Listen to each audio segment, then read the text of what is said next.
Max Egan is another researcher who took the, I think it's the Sydney, Australia to Santiago flight, and he brought a compass with him. And if you're taking these international flights, they'll have on the seat in front of you, they'll show your little plane and where the plane is going and what the azimuth is and everything. Well, if you're doing that route from Australia under the ball to Santiago, you should be heading southwest, go, you're south, and then you start heading northwest. But that's not what his compass that he had in his lap was showing him. I saw an interesting video that Jaron did on the Jaronism YouTube channel regarding a flight that Max Egan took from Santiago to Sydney. Now, I'm going to play a few minutes worth of a clip. I've modified it a bit to add some animation with the little compass that I've created to further elaborate on the point that Jaron was making. So, as we look at the Great Circle route that you would take going from Chile, Santiago, Chile, across the Pacific Ocean all the way to Sydney, Australia, you would take this route, which is exactly as he said. You would start out first going south or southwest, and then you would take a little portion of it going west, and then you would go northwest. So that would be the lineup. I was looking at their compass, and their compass at one particular point was reading northwest, and my compass was reading west-southwest. And my compass stayed reading west-southwest for the entire journey, well, the entire journey that I was awake anyway. So just to kind of show what he was saying, he said every time he checked his compass, he was getting a southwest reading, which a flat earth would show, and on the on-screen video display on the back seat of the seat in front of him was showing a northwest, as the globe would show. He had been asleep for 5 hours, he said, but when he woke up, the plane was showing the portion of the trip as northwest, but his compass was showing a different reading of southwest. He also claimed that his compass remained in the southwest position for the entire remainder of his flight, and then he went home and checked the compass against many others, a digital compass and another compass, and said his compass was working fine. So we'll listen to the rest of this and watch the video of him showing us exactly what anomaly he found. But I was asleep for 5 hours during the journey, but every time I checked my compass, it was pointing south-southwest, and I find that a bit strange that I would be flying south-southwest all the way from Santiago to Sydney.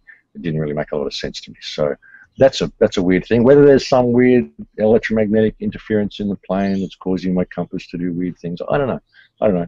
But I took the compass. I took a little video of the compass on the screen, and I compared it with my compass sitting on the table, pointing directly straight ahead to the nose of the plane, and I was getting a different reading. So that's something that may interest you. Well, that's amazing, Max. I mean, if you look at the Gleason's map, if you were traveling, you would be going west-southwest the entire way. So, I mean, those are the kind of things that are important because they are not possible on a globe. And so these are the kind of things when you say it's not provable, you just kind of proved it. That something is wrong. No, I didn't prove anything. What I offered you was an interesting piece of information. Right. It should be put Okay. Right.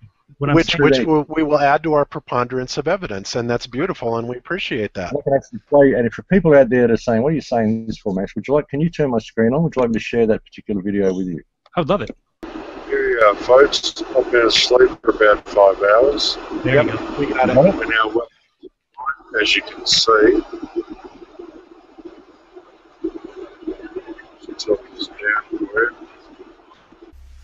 So here we can clearly see that the plane is in the portion of the flight that it's turning northwest, as seen by the on-screen display.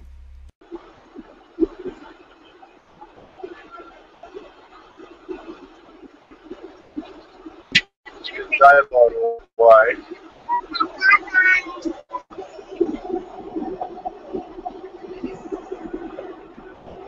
As you can see, it's mostly cloud. Here's the problem.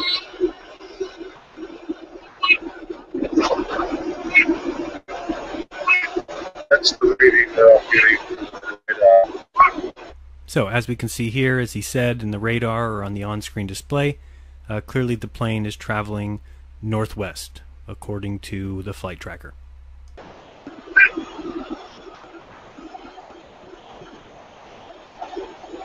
Getting a different reading by compass. Most business comes around.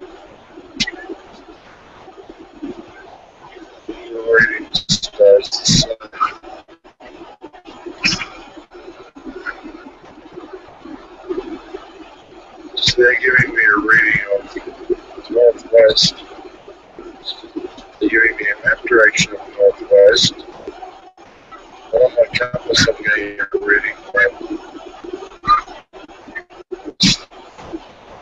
to southwest. So, as you can see, the compass is clearly showing southwest or west-southwest, and the on-screen display is showing it is going northwest. Something is clearly weird about that particular flight, which seems to show northwest as the intended path of the flight, yet Max clearly showed, at least that portion of the flight was showing southwest on his compass, and he claims that it showed southwest the entire time he was awake. Let me show you a flat Earth map so you can get an idea of why that's a big deal. Now, as you heard Bob say, this is not necessarily proof, it's just something that's very interesting and worth mentioning.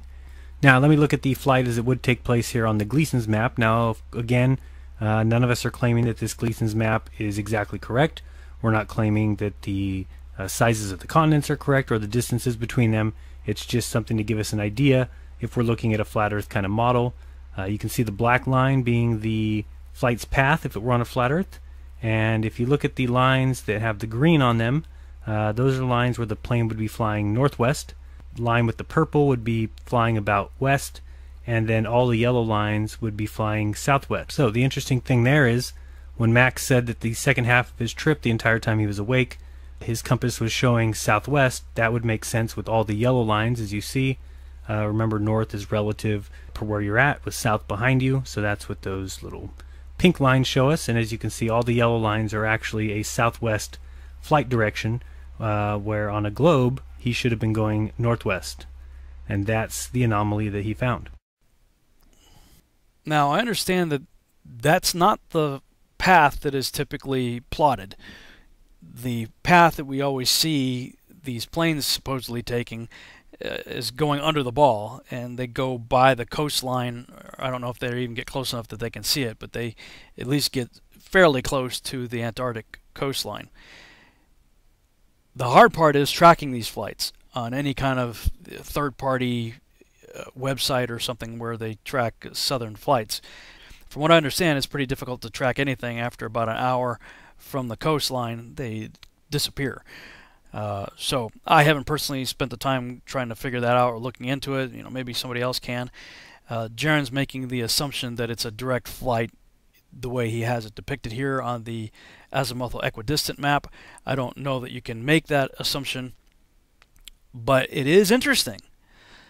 Whatever assumption you start with, you have to admit it is very interesting that the on-screen display says that they are on a northwest heading, which is what you would expect if you just flew up from under the ball, headed towards Sydney. Yet Max Egan has this compass sitting on his tray showing a heading of southwest. Things that make you go, I'm very intrigued by this. If there's anybody out there who can make this flight and document it, I'd like you to do two things. Confirm what Max Egan did by bringing a compass with you on the flight. Do the same thing he did. Bring a compass with you. Please use a better camera so you can actually hear what's going on and it's not so herky-jerky. You know, use your iPhone or something like that. So document it as best you can. And I would say also bring a spirit level with you. I'm not going to get into it in this video right here, but that would determine whether or not you are flying straight and level. Now, of course, I know that you will be flying straight and level because that's what pilots do. But that's not possible on a ball. You cannot use your attitude indicator set to level and fly 500 plus miles an hour over a ball without significantly increasing in altitude about every 12 minutes. This is because at 500 miles per hour, every 12 minutes or so, you'd be going about 100 miles. In fact, according to the Pythagorean formula for calculating curvature, in 1 hour's time, this is how much altitude you should accumulate if flying straight and level. Unless you be tempted to say attitude indicators don't work that way and that they do, in fact, adjust for the curvature using that magical Tony the Tiger force of gravity. See the description below for a couple of videos that debunk that idea. Anyway, here's my challenge to anyone willing to take me up on it. Bring a compass, a good camera, and a spirit level. And if somebody out there can make this flight and document it, do what Max Egan did, send me the video. I'd love to see it. That would be something really cool to check out. So taking on his cue, I brought my compass on this flight. And I brought my there's a digital compass on the phone that also has a digital level, and I brought a spirit level.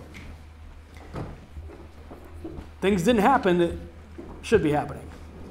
Okay, so here you see my spirit level, and here you see both my phone and my wife's phone. We have the compass app that also has a level on it, and as I was tilting it right there, you can see how it works. It shows negative, you know, up or down if it's tilting forward or backwards. Got my compass out here, put it next to the two phones that I had right here. I'm using both phones to kind of double check with two sources. I decided not to have my level nearby because it has a magnet on it and it could be causing a problem for the compass, so I stashed that away in my luggage so it's not going to cause a problem. And so I recorded it actually separately. What you see in the top left corner here is a video I shot of about 15 minutes worth of just the spirit level. I got rid of everything else, so it's just the spirit level sitting on my tray table, and I recorded that for 15 minutes. And then separately, the video below that here is with the two iPhones and the level app on those phones with my compass, and I recorded that for about 15 minutes. So other than some minor turbulence here and there causing it to switch to about -1, I think was the most I saw as far as it changing its level, they both stayed in the green at 0. So, I mean, here's two tests I did. One with just a spirit level for 15 minutes, and one with two iPhones using the same app, just to make sure both of them are working right. Every now and then I had to tap my phone and my wife's phone because it wanted to go into sleep mode. But otherwise, there you have it. So at no time did the plane ever show any indication of going into a nosedive as you would expect that it needs to when you're flying over a ball. And I know there's people going to argue against that. And that's, I'll make another video that deals with that issue. Oh, gravity is taking care of the whole situation. No, it's not. You don't understand how a gyroscope works. But again, that's a whole other video. Right here, you see the on-screen display showing our speed, showing the path we're taking. In the top right, I've got a freeze frame of that. You show the Circle of the Earth navigation from Minneapolis to Amsterdam, which on the flat Earth map is a straight line. So there you go. And again, I'm just kind of going back and forth with my camera, just kind of showing. It's tapping the phone again because it's want to go into sleep mode. The compass gave pretty much an accurate reading the whole way, as I expected it would in the northern hemisphere. I expected it to show an accurate representation of our flight path, both on the Circle of the Earth navigation as well as the straight line on the Circle of the Earth. So that's no surprise to me. The Max Egan one isn't really a surprise either if you subscribe to the circular flat Earth model. His reading's exactly what you would expect it to be, but not what you would expect it to be if you're looking at the on-screen display in the Circle of the Earth navigation. So that's why I wanted to show that clip before this one. Again, there's a lot more to talk about. I don't have the time to do it with this video right here. I just wanted to get out because a lot of people were asking me, what happened? People saw the picture that I posted on Facebook saying, hey, I'm all set, ready to go on my flight. I got my compass, my level, and ready to do some tests on the flight. And so since people have been asking me over and over and over again, what were the results? What were the results? I decided just to put this video together. Maybe at some time in the future I'll do another video that will explain the issues of the avionics, the attitude indicator, the altimeter, the airspeed indicator, and how a gyro works, and show that the whole idea that gravity is keeping the plane level is utterly ridiculous. We should be having to dive down. Actually, we're going faster than 500 miles an hour. The calculation I had where it said that we should have to either take a nosedive every 12 minutes to 1.26 miles, or show an increase in altitude of 1.26 miles, what is that? About 6,653 feet every 12 minutes. Now, again, that calculation is based on going 500 miles per hour, but as you'll see on the on-screen display, we were going closer to 600 miles an hour. So we would have that problem in less than 12 minutes. I'm not going to do the math out here. Somebody else could do that if you feel so inclined. But at any rate, as I monitored the altitude, I never saw much more than a very minor fluctuation, maybe 5 or 10 feet or something like that,